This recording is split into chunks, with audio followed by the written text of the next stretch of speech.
Korea had been part of the Japanese Empire. After World War II in the year of 1945, it fell into the hands of the USA and the Soviets to decide who would rule it. The Soviets were in the north, while USA was in the south.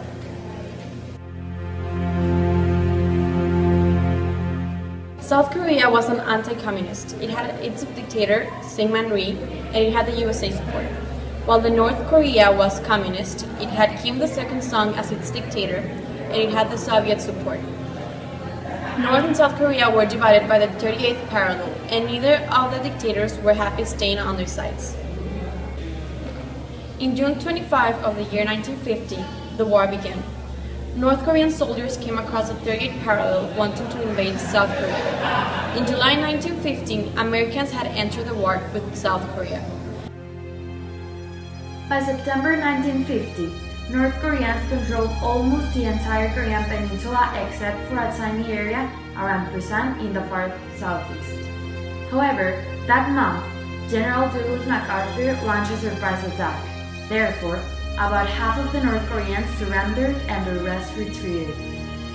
US troops pursued the retreating North Koreans across the 38th parallel into North Korea. They pushed them almost to the Yalu River at the Chinese border. Consequently, the Chinese felt threatened by these troops, and in October 1950, they sent 300,000 troops into North Korea. The Chinese greatly outnumbered US forces, and by January 1951, they had pushed US and South Korean troops out of North Korea. The Chinese then moved into South Korea and captured the capital of Seoul. MacArthur called for a nuclear attack against China. President Truman viewed MacArthur's proposals as reckless. And since MacArthur tried to pursue this anyways by taking his case to the Congress and the press, Truman removed him. Over the next 2 years, US forces fought to drive the Chinese and North Koreans back. By 1952, US and South Korean troops had regained control of South Korea.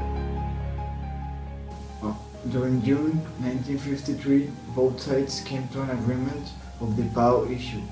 Now, the PAOs will be let free if they refuse after 3 months to the communist territory. With this issue solved, finally, a peace treaty was in sight.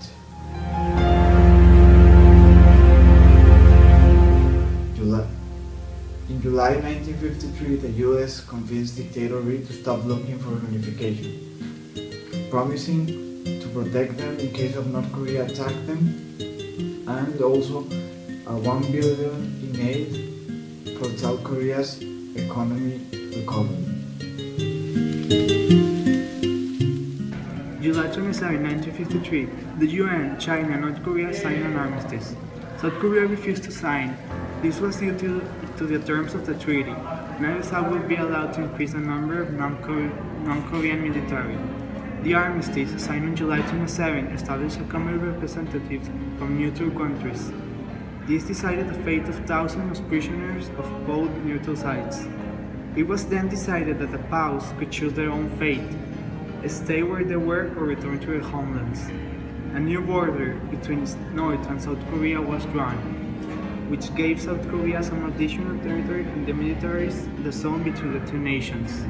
The war cost the lives of millions of Koreans of Chinese, as well as Koreans, as well as 50,000 Americans. July 1953, the Korean War came to an end. About 5 million people lost their lives, and nowadays Korea is still divided.